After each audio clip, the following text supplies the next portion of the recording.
각각의 주사가 적합한지도 많은 분들이 궁금해하실 것 같아요. 우리가 항상 생각하고 조심한다면 이렇게 통증으로 고생하는 일은 없을 겁니다.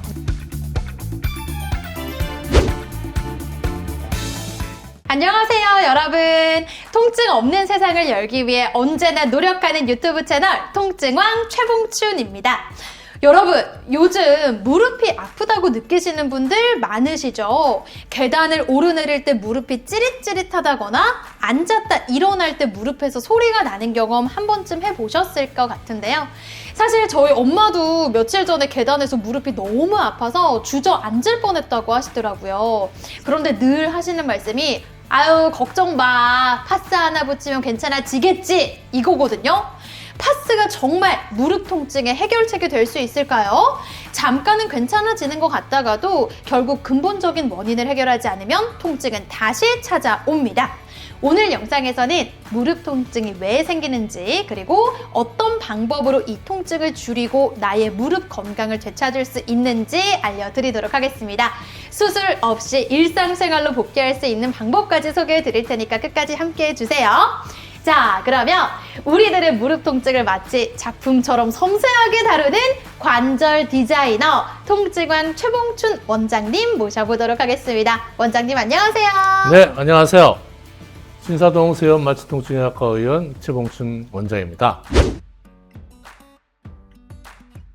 네, 원장님. 우리 어머니들 또는 중년의 나이대인 여성분들에게 정말 흔하게 생기는 게 무릎 통증인데, 이 무릎 통증이 생기는 가장 큰 원인은 뭘까요? 나이가 한 중장년 되면 가장 먼저 찾아오는 것이 이제 무릎이 아픈 통증들이 많이 찾아오고 많이 볼 수가 있죠. 맞아요. 그래서 이 무릎이 왜 아픈가? 크게 두 가지 원인이라고 볼 수가 있는데요. 네. 무릎이라는 게 이제 그 위에 있는 무릎뼈하고 아랫뼈가 서로 맞닿지 않습니까? 네. 거기는 연골이 이렇게 덮여 있어요. 연골이 덮여 있어. 그다음에 그 아래는 또 물렁뼈가 이렇게 닿고 있는데 이런 연골이 나이가 들면서 어떤 노화나 퇴행성 변화로 점점점 닳아서 이게 얇아지죠. 그러면 이 뼈와 뼈끼리 닿는 이런 부분의 쿠션 역할이 없어지고 그것도 여기 염증을 일으키게 되기 때문에 통증을 나타나게 되는데요. 이런 연골은 시간이 지나면 점점 얇아지게 되고요. 또 마모되기 때문에 어느 부분은 많이 마모가 되고 어느 부분은 또 덜 마모가 되는 부분이 있어요. 그래서 이렇게 마모가 많이 되는 부분에 통증이 생기게 됩니다. 또 다른 이유라고 얘기하면 이제 무릎 관절 내의 원인이 아니라 어떤 잘못된 습관, 또 이런 걸로 인해서도 무릎에 통증이 많이 오게 되는데요. 나쁜 자세, 네. 그리고 반복되게 어떤 무릎에 충격을 많이 줄 수 있는 이런 운동인과 같은 것들을 하게 되면 무릎에 염증을 많이 일으키고 이것이 나아가서 관절에 통증을 일으키는 원인이라고 할 수가 있습니다. 그렇군요. 그러니까 단순히 나이 들어서가 아니라 우리가 평소에 어떻게 관리를 하느냐도 굉장히 중요하지 않을까 하는 생각이 드는데요.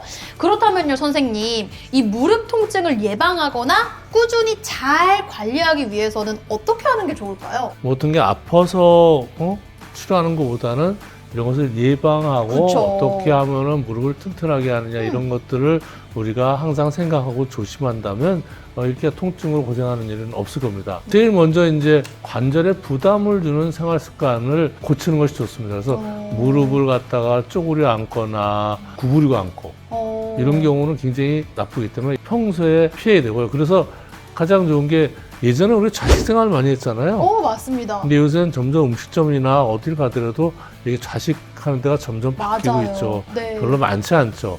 좌식 같은 데 앉아있다 일어나려면 어떻게 되죠? 너무 힘들어요. 너무 힘들죠. 뻐근하고 그쵸. 아빠 자리 오래 하고 있으면 너무 힘들잖아요. 그쵸. 근데 또 옛날 분들은 또 그런 거 앉아있어도 좋다고 그래갖고 그런 데 또 좋아하시는 분도 있지만 네. 이제 점점 좌식 생활이 없어지게 됩니다.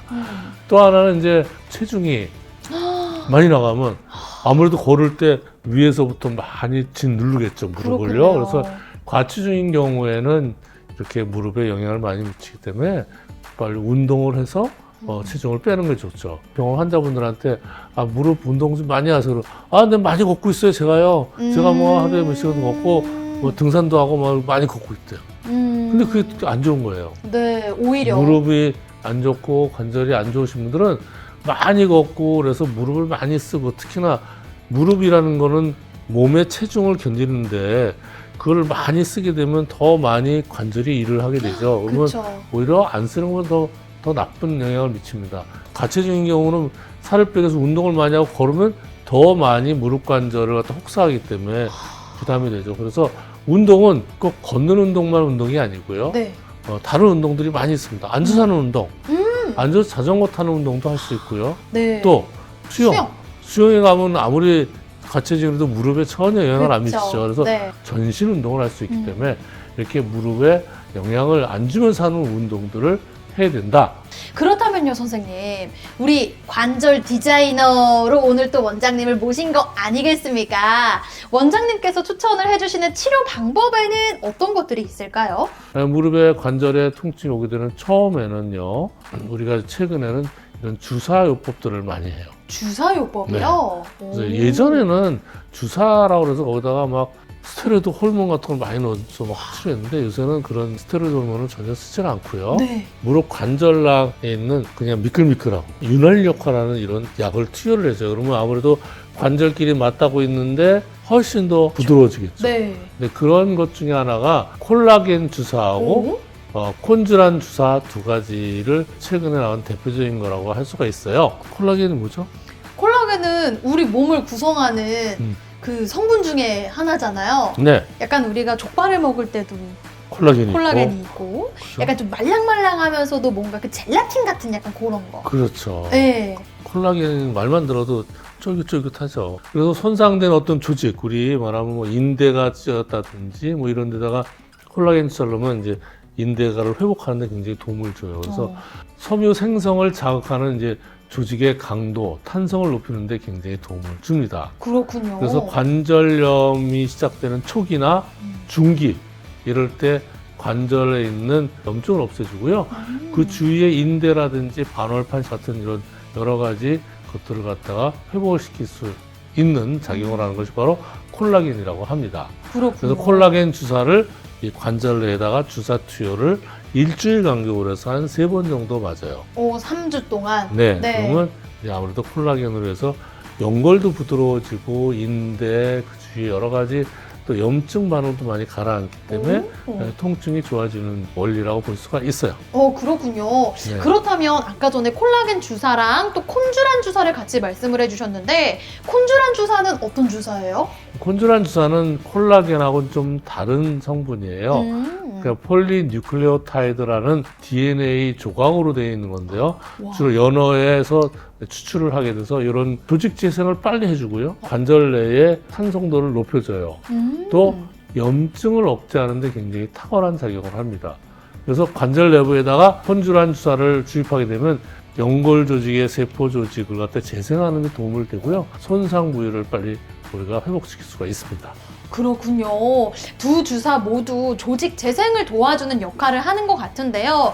그렇다면 이 주사의 성분에도 차이가 있다라고 먼저 짚어주셨는데 효과에 대한 차이도 있을까요? 두 개 주사 모두 이제 효과는 최근에 나와 있는 무릎에 주사 치료하는 것 중에서는 가장 좋은 걸로 되어 있습니다. 콜라겐 주사는 효과가 점진적으로 나타나요. 왜 아무래도 콜라겐 성분이 들어가서 거기에 주위로 갖다 염증도 가라앉혀야 되고 조직을 강화해야 되니까 손상된 부위를 재구성하는 데 중점을 두기 때문에 좀 장기적인 어떤 시간을 좀 갖고 천천히 효과를 나타낼 수가 있습니다. 그렇군요. 반면에 콘주란 주사는요, 폴리뉴클레오타이드라는 그런 성분에 그 DNA 조각이 들어가면 일단 물을 많이 흡수해서 물 함수량을 높여줘요. 그러면 이게 띵띵띵 부으면서 이 관절낭 안에 있는 손상되어 있는 부분을 굉장히 보호하면서 염증을 빠르게 줄여주기 때문에 초기 통증하고 조직을 회전하는데 빨리 어떤 효과를 기대할 수가 있습니다. 말씀을 들어보니까 속도에 대한 차이가 있는 것 같아서 성분, 효과 모두 환자의 상태에 따라서 아주 잘 선택을 해야 되겠구나라는 생각이 들거든요. 그렇다면요, 선생님. 이게 아무래도 성분이나 효과의 차이가 있다 보니까 어떤 환자에게 각각의 주사가 적합한지도 많은 분들이 궁금해하실 것 같아요. 네. 좋은 질문이에요. 그래서 콜라겐 주사는 관절염 초기, 그다음에 인대, 힘줄 손상이 동반되면서 관절염이 아주 심한 경우 점진적으로 이런 조직, 관절이나 인대라든지 이런 것들을 갖다 강화도 시키고 그래야 되기 때문에 그런 분들한테 콜라겐 주사가 더 적합하고요. 네.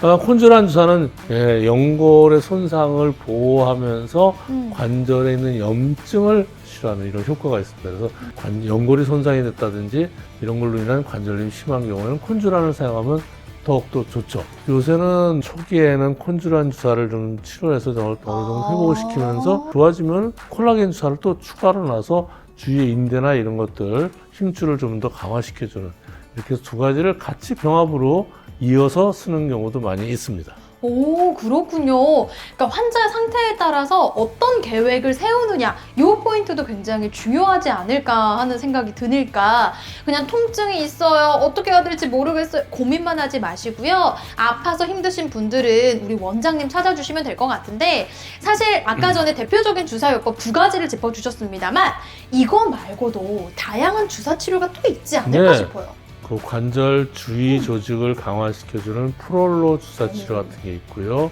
아까 말씀 콘즈란 말고 PDRN 같이 DNA 주사가 있어서 무릎 관절의 염증이라든지 주위의 인대의 회복을 빨리 도와주는 게 있고요. 또 하나는 아주 초창기 주사가 있는데요. 하이알 주사라는 게 있어요. 하이알 주사. 네, 그런 것들도 사용하면은 굉장히 도움이 되는데, 그 말 그대로 프롤로 주사는 인대를 강화하는 주사예요. 하이알루론산 같은 이런 것도 마찬가지로 연골을 좀 부드럽게 하면서 그쪽에 염증을 가라앉히는 작용을 하는데요. 아까 말씀드린 콘즈란이라든지 콜라겐 같은 게 있기 때문에 이거는 그렇게 비교적 많이 쓰진 않습니다. 그렇군요. 그러니까 프롤로 주사는 약간 조직을 튼튼하게 만드는 거고, PDRN 주사는 새살이 돋아나게 해주는 거고, 그 히알루론산제 주사는 굳은 부위를 좀 부드럽게, 네. 이렇게 정리를 해볼 수가 있을 것 같은데요. 여러분, 저희 원장님께서 이렇게나 자세하게 다양한 주사 치료에 대해서 설명을 해주셨잖아요. 무서운 거 아닙니다. 아픈 거 참지 마시고 최대한 빠르게 병원 찾아주시는 거 추천을 해드리고 싶고요. 올바른 치료법으로 꼭 점차 치료 받아가 보셨으면 좋을 것 같아요. 그러니까 사실 무릎 통증이라는 게 단순히 참거나 뭐 나이가 들어서 이런가 보다 하고 넘길 문제는 아니라는 생각이 들거든요. 초기에 적절한 치료를 받으신다면 우리 어머님들 수술 없이도 충분히 건강한 무릎을 유지하실 수 있을 것 같습니다. 무릎 통증 때문에 고민이 있으신 분들은요, 저희 관절 디자이너 통증왕 최봉춘 원장님 찾아주시는 거 마지막으로 부탁드리면서 오늘 영상도 유익하셨다면 구독과 좋아요 그리고 알림 설정까지 부탁드리도록 하겠습니다. 저희는 다음번에 새로운 정보로 인사드릴게요. 안녕!